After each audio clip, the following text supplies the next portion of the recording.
Hi everyone, I am Yana Toy, personal development and life coach for Inspire Freak, and today I want to talk to you about office politics and conflict in the workplace.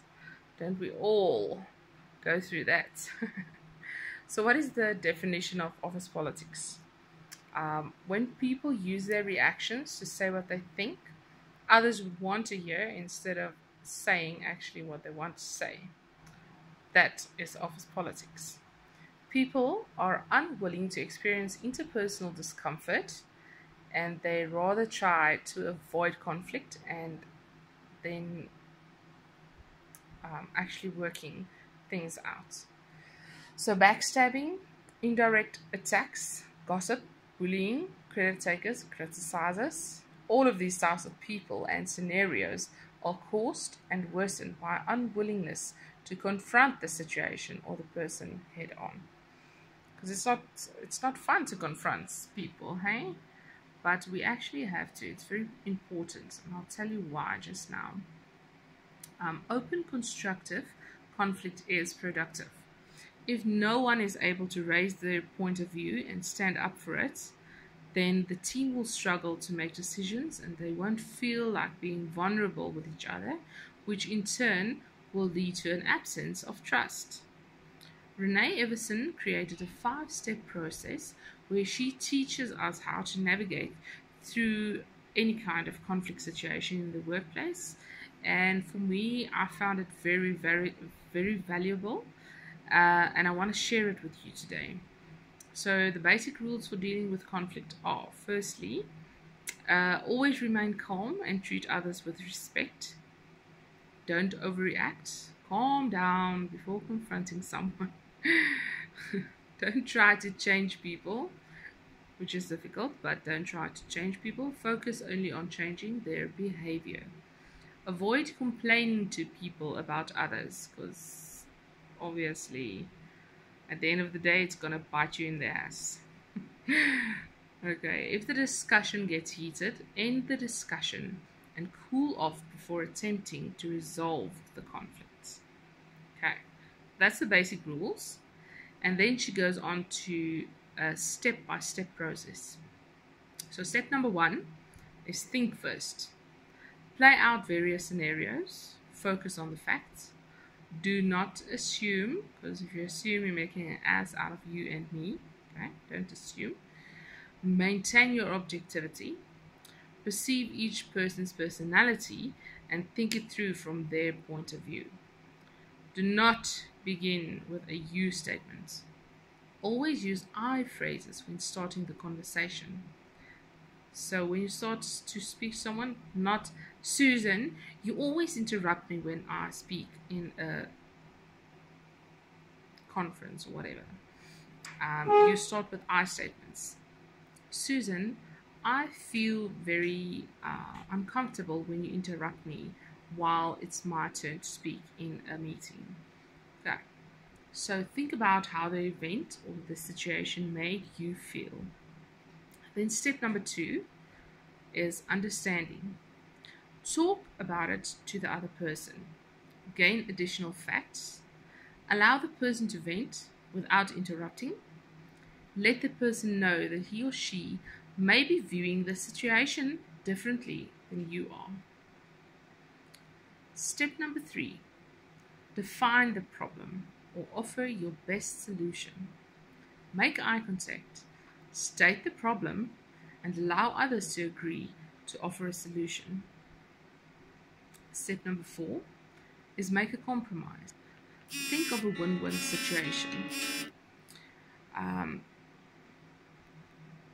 Think of where you and that other person can actually gain from the experience. And then step number 5, work on a resolution or reconciliation. Make sure that everyone agrees with the resolution. Add a positive statement to reconfirm their relationship. For example, I'm glad we had this chat and I enjoy working with you. So, where does a team make their biggest mistakes? According to Patrick Lencioni, he's written a book called The 5 Dysfunctions of a Team. There are 5 interrelated dysfunctions of a team. Number 1, lack of trust. So remember, we just said that if you're scared to confront someone, then there likely won't be a lot of trust between you and them, because you are scared of their opinion, you don't want to offend people, then there's going to be a lack of trust. Trust in a team context means the team members know that their peers' intentions are good and that there is no reason to be protective or careful around the group. Fear of conflict, number 2. A lack of conflict will mean that no one really agrees on the decisions, so they just don't buy into what is decided. They all keep quiet. Step number 3 is a lack of commitment. People are generally willing, but they're willing to commit, but they need to agree with the action plan. No help steamrolling people into doing something you want to do, but they don't agree with the action. They're not going to do it, or they're going to stall, or they're going to procrastinate. So everyone needs to be on the same page regarding the action you decide to take. Then number 4, avoidance of accountability. If the team does not agree on an action plan, they will not want to be held accountable, because it wasn't my idea, so why should I follow your idea, and why should I do what you said I should do?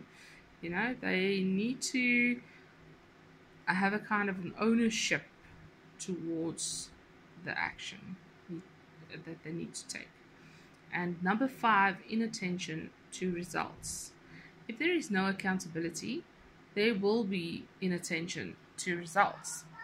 From all that we've learned here, it's clear that fear of dealing with conflict leads to unnecessary office politics. So rather face each other and every problem head on than having to deal with the gossip, backstabbing, bullying, etc. Remember, you teach people how to treat you. So the action that I want you to take is confront people. Don't just stay quiet. Don't just keep your mouth shut.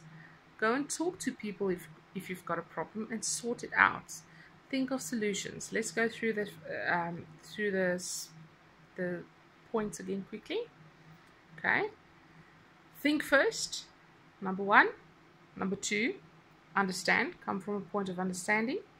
Maybe that woman interrupted you because she's got ADHD and she's scared that she's going to forget the thought.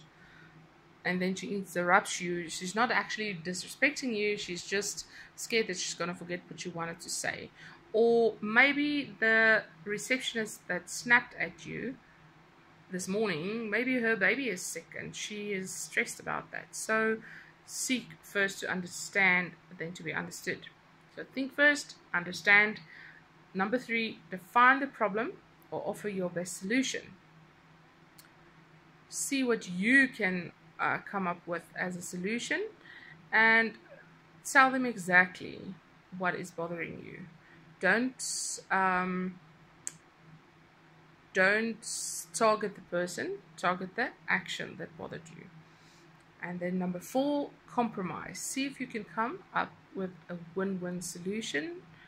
Number 5, resolution or reconciliation. Thank you that we had this chat.